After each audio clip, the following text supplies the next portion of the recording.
Kita mga igsoon, dili ta dapat maguol. Kung dugay ta makauyab, mas maguol pa ta kanang mahilayo ta sa Ginoo, or wala tay Ginoo sa kinabuhi. Muna itong naon.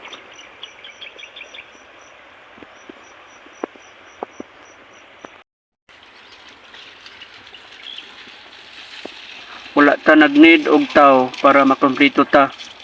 Kay hinoon, nag-need ta og Ginoo. Andam siya mo dawat nimo ug mo pasaylo. Kay balo ko nga daghan tag problema. Pero ayaw kabalaka. Kaya ang Ginoo andang motabang sa imuha.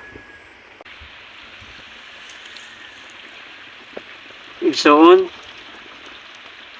ayaw no na imong problema. No na natay Ginoo ug mulahotay ta da kaniya.